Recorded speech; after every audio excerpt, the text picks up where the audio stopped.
የአማራ ፋኖ ብሔራዊ ኃይል የሜጀር ጀነራል ውባንተ አባተ ኮር ጉና ክፍለ ጦር እስቴ ደንሳ ብርጌድ ከህዝብ ግንኙነት መምሪያ የተዘጋጀ ነው። ከአርበኝነት ወደ ባንዳነት ሐቁ ይህ ነው። የአማራ ፋኖ የቁርጥ ቀን ልጅ የህልውና የነጻነት ትግል ችቦ ለኩሶ ዋነኛ ከሆነው የአማራ ጠላት ከብልጽግና ወራሪ ጋር አንገት ለአንገት ተናንቆ ወራሪውን ራሱን እያደራጀ ለ20 ወራት ቆይቷል። ጀግናው የአማራ ፋኖ በቆየባቸው የትግል ወራቶች በአገዛዙ ሰራዊት ላይ በደረሰበት ምት ዛሬ አገዛዙን ለጦርነት ያልደረሱትን አፈሳ ላይ እንዲገኝ አድርጎታል። የአማራ ፋኖን ፊት ለፊት ገጥሞ ማሸነፍ እንደማይችል ያረጋገጠውና የተረዳው ብአዴን ሌሎች የውጊያ ስልቶችን ሞክሯል። ስልት 1 የፋኖ አመራሮችን በስልጣን በገንዘብና በፍርፋሪ በማታለል ከቻሉ ድርጅቱን ክፍለ ጦሩን ወይም ብርጌዱን ይዘው እንዲኮበልሉ ካልቻሉ ግን የክፍለ ጦር መሪዎችን ከፋኖ ድርጅት በማስከዳት የፋኖን ትግል መበተን። ስልት 2 ከፋኖ አደረጃጀቶች ውስጥ ሆነው ማለት ነው የአርበኝነት ካባ ለብሰው የአደረጃጀቱን አባላትና አመራሮችን እንዳይግባቡ በማተራመስ የብርጌዱን ወይም የክፍለ ጦርን ሰላም መንሳት።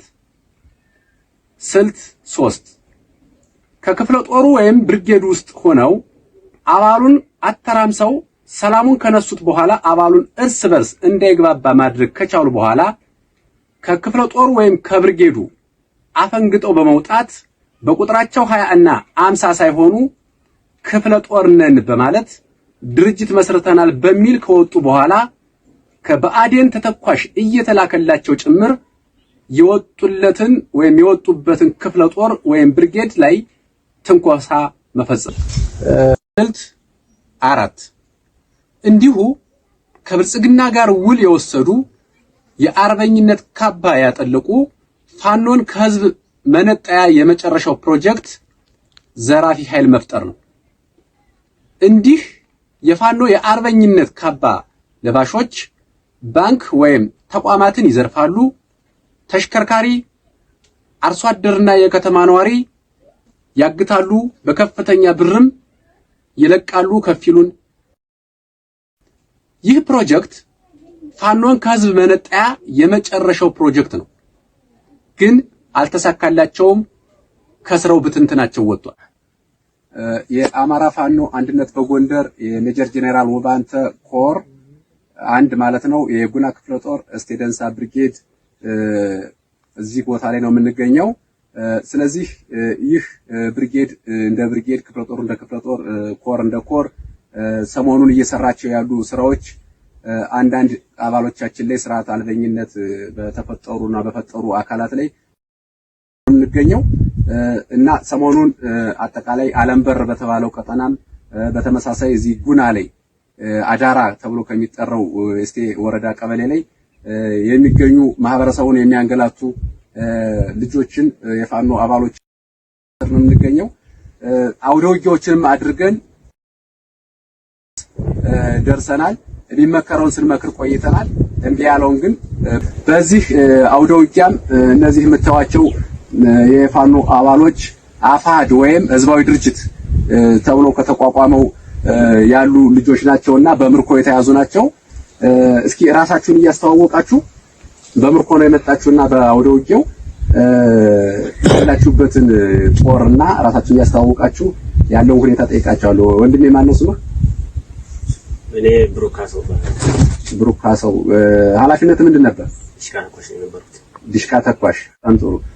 ከዚህ በተጨማሪ አሁን ለእናንተ የሚያስረዷችሁ አሁን የህዝባዊ ድርጅቱ ላይ አፋድ የተባለው ምንድነው የሚያስተምሯችሁ? ምንድነው የሚያስረዷችሁ? እሱ የአማራ ህዝባዊ ድርጅት የሚለው በዓለም አቀፍ እውቅና እንዳገኘ ነው ለኛ የነገሩን ያለ ነበር። ያኛው አንድነቱ ድርጅት ነን እያለ ግን ገና ድርጅት አልመሰረቱም። እንደኛ እንኳን ድርጅት አልመሰረቱም። እኛ ከመንግስት ጋር እንኳን እስከ ፌደራል መንግስት ድረስ እውቅና አግኝቷል። ባለበት ዝግሉን ወደ እንትን መቀየር እንደሚቻል ነው እንትን እያልን ነበር። መደራደር እንደሚቻል ማለት ነው። ያኛው ድርጅት አልመሰረተም ብለው ህዝባዊ ድርጅቱ ዓለም አቀፍ እውቅና አግኝቷል። ከመንግስት ጋር መደራደር ይችላል። ይሄንኛው ግን ሽፍታ ቡድን ነው። አንድነቱ መድኛንም እየገጠማቸው ያለ ማለት ነው። በዚህ ልክ ነው እያስተማሯቸው ያለ። በዛ ልክ ነው። ስለዚህ እውቅና ያለው ዓለም አቀፍ እውቅና ያለው ድርጅት ከሆነ ከመንግስት ጋር የሚደራደር ድርጅት ከሆነ ዘረፋ ስራ ላይ ሰው ማገት ላይ ደግሞ ተሰማርቷል። እናንተ አጋጣሚ አንተ ያለበት ጸዳሉ ካለበት ክፍለ ጦር ላይ ነው ያለው አይደል? ስለዚህ እስኪ ያለው ነገር የዘረፋ ሁኔታ እና ሰው ማገት እንዴት ነበር ሲሰሩ ነበር? እሱን አሁን እኛ ባነበርንበት ዓለምበር ከተማን አቋርጠን ስናልፍ በሱ ውስጥ የምትመራ ሻምበል ነበርች። ወንድሙ አብሮ ያለበት ማለት የሱ ወንድም የሻለቃ ጸዳሉ ወንድም ዘመን ይባላል። እሷ ሻምበሏ እኛ በስጠን አስፋልቱን አቋርጠን እየሄድን እያለ ከተማ ውስጥ ገብተው ታክስ ምናምን እንደጀመሩ ልክ ባንክ ቤት ውስጥ ገብተው ዓለምበር ከተማ ማለት መጋቢት 19 ማለት ነው። እሺ ልክ እዛ ባንኩ ዘርፎ በቀጣይ ቀን በሆነች ሶስናይ ብር በኪሻ ተሸክመው ምናምን አየናቸው። የባንኩም ብር አውጥተው በኪሻ ተሸክመው ነው ዞት ወጥተው ይሄዱ። ሰው ታግታላችሁ ያለው ነገርስ እንዴት ነው? ሰው ታግታል መጥቶ ያ ሰው ከተያዘ በኋላ እኛ ስለዛ ሰውዬ ለምን ተይዞ እንደዚህ ተደርጎ ነው ወይም በምን ምክንያት ነው ሰውዬ ተያዘ ብለን መጠየቅ አንችልም። መጥቶ ከሳምንት በኋላ ምናምን ከቆየ በኋላ ነው ብር ከፍሎ ሲሄድ የምናገኝ እንጂ እኛ ያለን ማብራራት ለመጠየቅ እኛ ላይ ሪስክ ስለሚኖረው አንጠይቅም። ባንክ ቤት ለምን ተዘረፈ ብለን እንኳን ብንጠይቅ እኛ ላይ ሪስክ ስለሚያጋጥመን ዝም ነው እንጂ የአማራ ህዝብ እንኳን ደስ አላችሁ።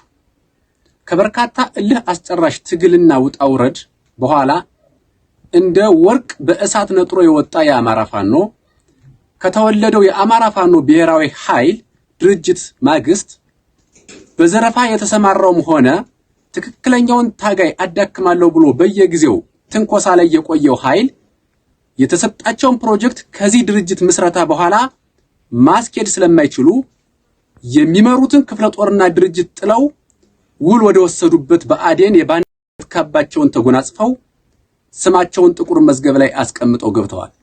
ጸዳሉ ደሴ ከእውነተኛ ታጋይ ላይ ትንኮሳ በማድረግ ወደር የሌለው ወደ ብልጽግና ክፍለ ጦሩን ይዤ እገባለሁ ቢልም ባለመሳካቱ 14 አባል ብቻ ይዞ ሲቀላቀል በሁለተኛ ደረጃ የራሱ ባጃጅ የሚያሽከረክራት ቆራጡ በተሰኘች ባጃጅ ጥቅስ ቅጽል ስም የተጠራ በወቅቱ በእስቴ ደንሳ ብርጌድ ከሚመራው አንድ ሻለቃ የፋኖ አባላቱ በሚሰሩት ጀብድ ስሙ በዘፈን ተጋኖ የተነሳው ይኸው የባጃጅ ጥቅስ የያዘው በለጠ አንዳርጌ በትግል የወጣለትን ስም በማስመሰል ወገቡ የተቆረጠው የባጃጅ ላይ ጥቅስ ስም የያዘው ቆራጡ የተባለው ባንዳ ከብልጽግና በወሰደው የአፍራሽነት ውል ውጤት ባለማምጣቱ ከዚህ በላይ መቆየት ባለመቻሉ ከእስቴ ደንሳ ብርጌድ አፈንግጦ በወጡና የሌቦች ጥርቅም ይዞ ይመራው የነበረውን 50 የማይበልጥ የመይሰው ካሳ ክፍለ ጦር አባሉን ይዞ ለግዳጅ እንሂድ በሚል በብልጽግና ወራሪን ለማሳፈን ሙከራ ቢያደርግም አባሉ ቀድሞ ነቅቶ ስለነበር 7 አባሎችን ብቻ ይዞ ሲወል ወደ ሆነው ብልጽግና ተቀላቅሏል። በሶስተኛ ደረጃ የራስ ጉና ክፍለ ጦር አባሉን ሳይዝ ብቻውን የአፋድ ድርጅት አካል የሆነው አማኑኤል ሞላ አሁንም አባል ይዤ ወደ ብልጽግና እገባለሁ ብሎ የህልም ቅዠት ሆኖበት ብቻውን በባጃጅ ተደብቆ ወደ ብልጽግና ፈርጥጦ ገብቷል። በጥቅሉ ከፋኖ ድርጅት ሆነው የማስኮብለል ስራውን የሚሰሩ እነ ፕሮፌሰር ጌታ አስራድና ኢያሱ ሲሆኑ ከበአዴን በኩል የመኮብለል መንገድ ላይ ያሉና በዝግጅት ላይ ያሉ እንዳሉን መረዳት አያዳግትም። በቅርብ በሚዲያ ለማንሳት እና ለማሳየት እንደሞከር ነው ከህዝባዊ ድርጅት የነበሩ በትነውት የሄዱትን የክፍለ ጦር አባሎችና አመራሮችን ወደ አማራ ፋኖ ብሔራዊ ኃይል የሜጀር ጀነራል ውባንተ ኮር ስር ከሚገኙ የክፍለ ጦርና የብርጌድ አመራሮች አደረጃጀቶች እየተቀላቀሉን ይገኛሉ። በአጠቃላይ ይህ ምዕራፍ የአማራ ፋኖ ነጥሮ የሚወጣበት ትክክለኛውን ታጋይ ለይቶ ይዞ ጠንካራ ነፋስ የማያወዛውዘው በአሸዋ ላይ ሳይሆን በአለት ላይ የተመሰረተ በተሰዉ ወንድሞቻችን ደም የተገነባ የአማራ ፋኖ ብሔራዊ ኃይል ባዘጋጀው ሰፊ ቤት ከብሔራዊ ኃይሉ ውጭ የሆኑ የፋኖ አባላት ወደ ሰፊው አዳራሽ በመቀላቀል ስልቱን እየቀያየረ ቆሳስሎ የሚገኘውን የብልጽግና ወራሪ በማጠናቀቅ ሀገር የምንረከብበት የዝግጅት ምዕራፍ ላይ እንገኛለን። ህዝባችን ይህን ምዕራፍ የሚወዛገብበት ሳይሆን ተስፋ ይዞ የድል ብስራቱን የሚጠባበቅበት ወቅት በመሆኑ ደስታችን ሩቅ አይሆንም። እንዲህ አይነቱ ክስተት ለአማራ ፋኖ የቁርጥ ቀን እውነተኛ ታጋይ ብርታትና ጥንካሬ እንጂ ትግሉን ወደ ኋላ የሚመልስ አለመሆኑን ህዝባችን ተረድቶ ይልቁንስ በደስታ በአዲስ መንፈስ ትግሉን እንደተለመደው አጠናክሮ እንዲቀጥል ጥሪ በዚህ አጋጣሚ እናቀርባለን። ድል ለአማራ ፋኖ ብሔራዊ ኃይል፣ ክብር ለተሰዉ ሰማዕታት ወንድሞቻችን። ግንቦት 13 2017 ዓ.ም። አመሰግናለሁ።